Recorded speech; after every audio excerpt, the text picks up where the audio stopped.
Hello everyone. आज हमें देखना है क्लास 8 का डायरेक्ट और इन्वर्स वेरिएशन। ठीक है, तो सबसे पहले देखते हैं कि डायरेक्ट वेरिएशन क्या होता है। देखो, जब भी डायरेक्ट वेरिएशन होता है तो हमें सबसे पहले देखना पड़ेगा कि वो मीन्स बेसिक उसका क्या होता है। ठीक है, एक second.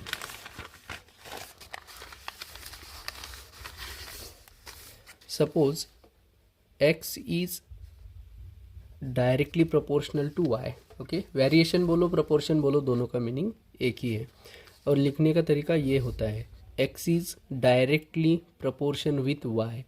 x directly varies to y, ऐसा भी बोल सकते हैं हम। ठीक है, सो अगर ये प्रोपोर्शनैलिटी का सिंबल हमें कैंसिल आउट करना है तो हम एक काम कर सकते हैं, यहाँ पे x इज इक्वल्स टू के वाई ले सकते हैं।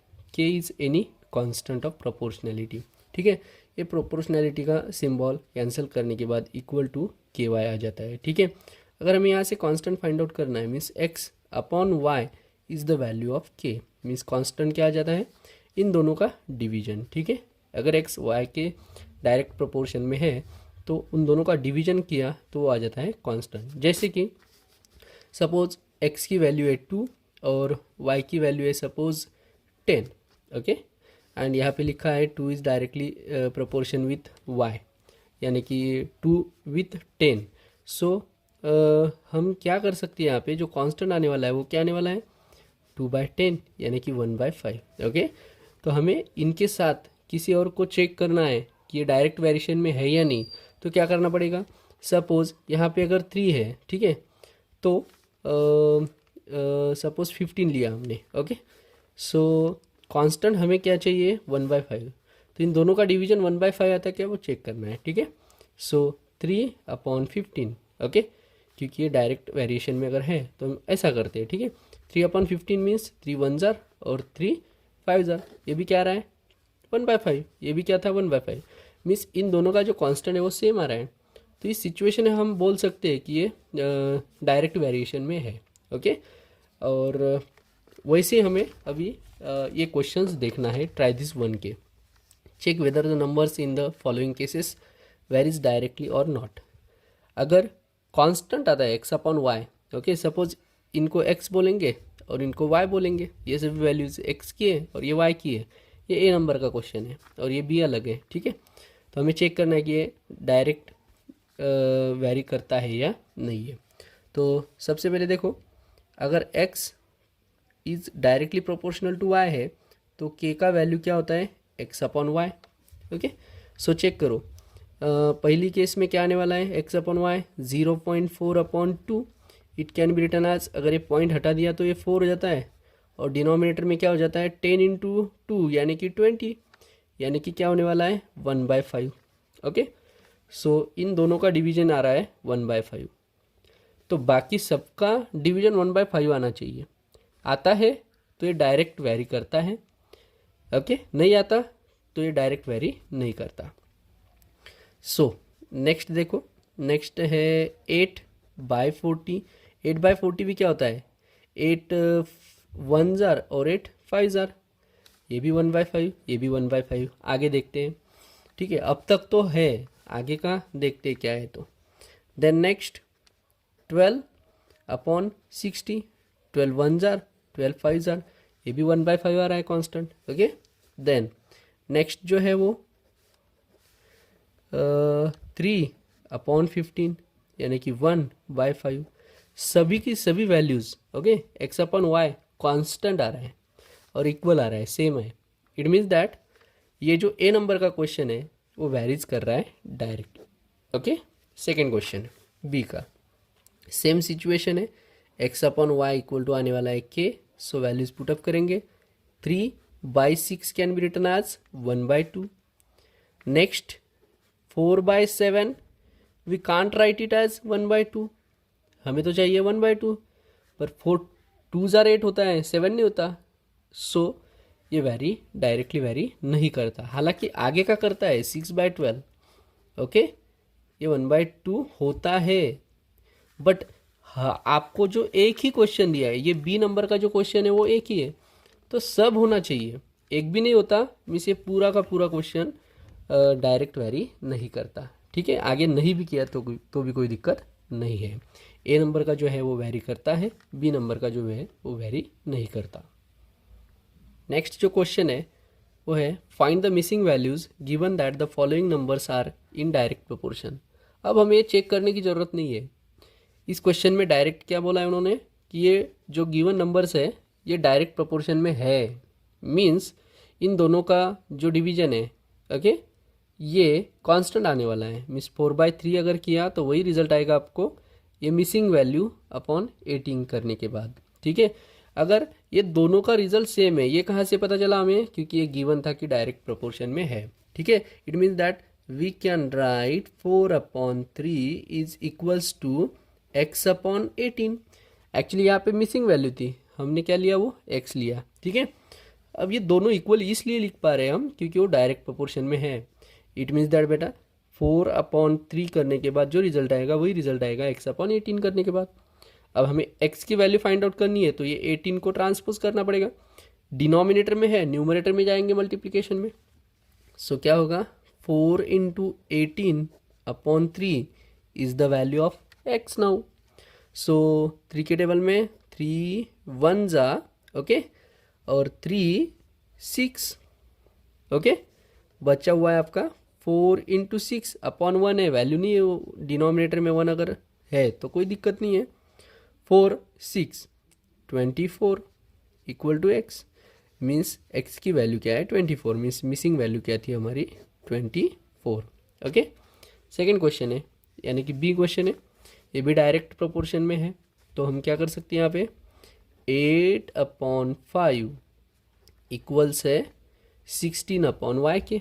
देखो इधर न्यूमरेटर में x था, इधर डिनोमिनेटर में y है, इधर भी x ले सकते थे आप, कोई दिक्कत नहीं है, बट ये ऊपर के x और नीचे के y अगर है तो ये y आता है, ठीक है। अगर ये y की वैल्यू फाइंड आउट करनी है तो दोनों को हम क्या कर सकते हैं पता है क्या आपको, 8/5 equal to 16/y can be written as 5/8 equals to y/16, okay. दोनों का इन्वर्स करो, ठीक है ना, सेम ही होता है, उनका आंसर जो आता है वो सेम ही आता है। अगर ये 5 को ऊपर लिया तो फिर क्या करना पड़ेगा, y को भी ऊपर ले सकते हो आप, ओके। वैसे भी आ सकता था बट ये भी एक तरीका है उसको करने का, ठीक है। अब 16 को हटाना पड़ेगा, 16 डिनोमिनेटर में, न्यूमरेटर में लेके जाओ, ओके, 5 के साथ मल्टीप्लिकेशन में आ जाएगा। So 5 × 16/8 is the value of y, 8 1 8 2, 5 × 2 is the value of y and that is 10 equal to y। और मिसिंग क्या था, y, जिसकी वैल्यू क्या हो जाएगी 10, ओके। बहुत सिंपल है। अब नेक्स्ट जो क्वेश्चन है वो देखो क्या है, तो the height of a building is 20 metre, okay, and the length of its shadow is 8 metre. एक बिल्डिंग की हाइट है और ये इसकी शैडो है, ठीक है। Then according to this, means हमें अगर ये इन्फॉर्मेशन गिवन है और कंडीशन अगर सेम है, find the height of the tower that cast a shadow of 12 metre under the same condition. Means देखो बिल्डिंग की हाइट, बिल्डिंग की शैडो, तो हमें टावर की शैडो पता है, हाइट फाइंड आउट करनी है। इस कंडीशन में आपको क्या करना है, बहुत सिंपल है, ध्यान दो, इतनी सिंपल ट्रिक है कि आप सोच भी नहीं सकते। सबसे पहले ऐसा कर लो, अभी आपको क्या करना है, एक जगह पे नोन चीज LHS में या तो RHS में, एंड अननोन, अगर LHS में आपने नोन लिया तो अननोन RHS में जाएगा।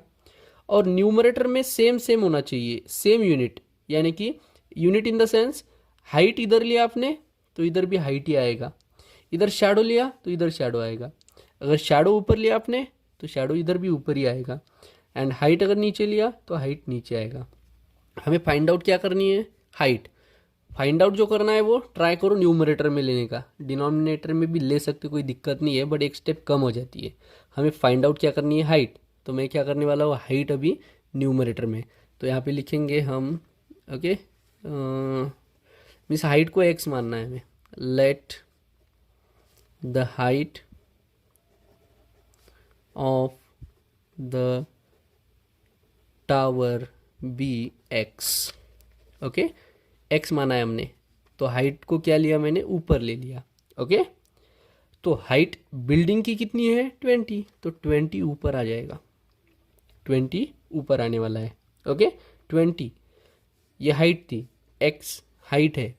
अभी शैडो, अभी गिवन था 20 का शैडो, तो 20 का शैडो 20 के नीचे आएगा 8, और x यानी कि हाइट ऑफ द टावर का शैडो आएगा 12। ठीक है, अब ये 12 क्या है, 20 के मल्टीप्लिकेशन में जाएगा, 20 into 12/8 equals to x। Okay, अभी डायरेक्टली तो नहीं कैंसिल होता, बट 4 के डबल में 2 नंबर पे और ये 3 नंबर पे, ये 2 1 और 2 10।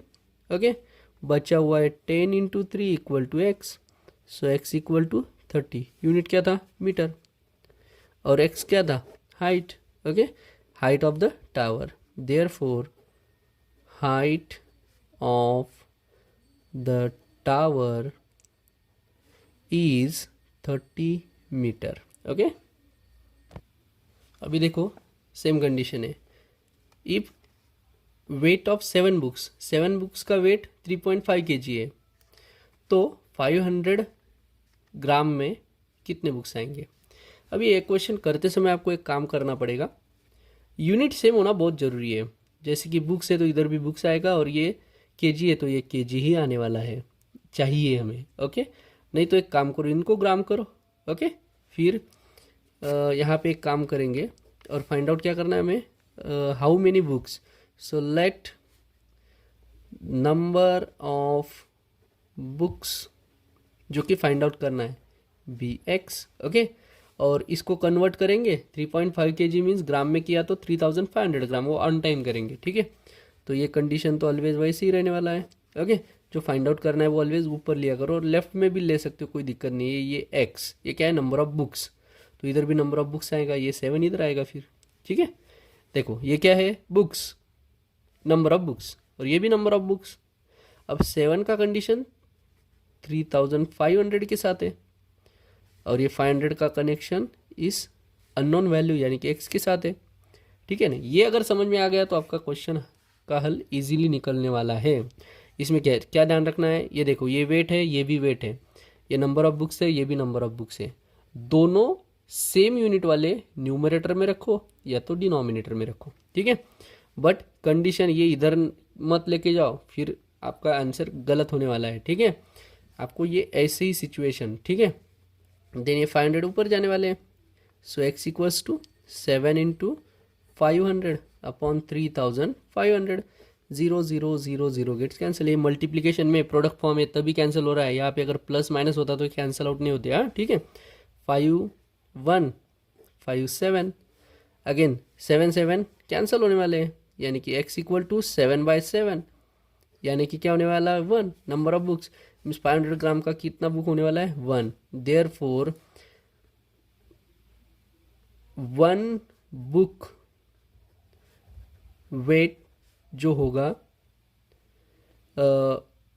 Will be 500 gram. Okay, last question है, if 5/8 of a vessel is filled with water in 1 minute, then the rest of the vessel is filled in how many minutes under the same condition। देखो ये fill हुई है, suppose 8 part है उसमें, तो 5th part तक fill हो चुकी है 1 मिनट में। इसको आप सेकंड में करके भी कर सकते हैं, बट नो नीड, आप मैं एक शॉर्ट मेथड बताता हूँ आपको, उससे इजीली होने वाला है। ठीक है, देखो आपको क्या करना है, 5/8 के लिए 1 मिनट टाइम लगता है। ओके, तो बचा हुआ कितना है, अगर पार्ट उसमें टोटल 8 है तो 8 में से 5 फील्ड हो चुके हैं, तो रिमेनिंग कितना होगा 3/8। करेक्ट है ना, ये फील्ड है और ये रिमेनिंग है, रिमेनिंग टू फील। तो टाइम पूछा है आपको, तो टाइम कितना आएगा, x आएगा। समझा। सो अब क्या करना है, ये इधर लेके जाओ, ये इधर x आएगा, और 5/8 है, डिनोमिनेटर में 1 है। ठीक है, 5/8 है, 1 को कोई वैल्यू न होने के कारण हम क्या करेंगे, ये पूरा न्यूमरेटर का इधर ट्रांसफर करेंगे। ठीक है, ये जाएगा न्यूमरेटर का जाएगा डिनोमिनेटर में, और डिनोमिनेटर आएगा न्यूमरेटर में। तो 3/8 पहले ही था, और अब क्या होगा, अब 8 जाएगा ऊपर और 5 आ गया नीचे। 8 8 cancel, so x equal to क्या होगा 3/5। Option B is the correct answer. ये हो गई हमारी ट्राई दिस वन। बच्चों अगर वीडियो पसंद आया तो प्लीज़ लाइक करो, चैनल को सब्सक्राइब करो और लिंक को आपके फ्रेंड्स तक शेयर करो। एंड अगर आपको कोई डाउट है तो कमेंट करो। Thank you.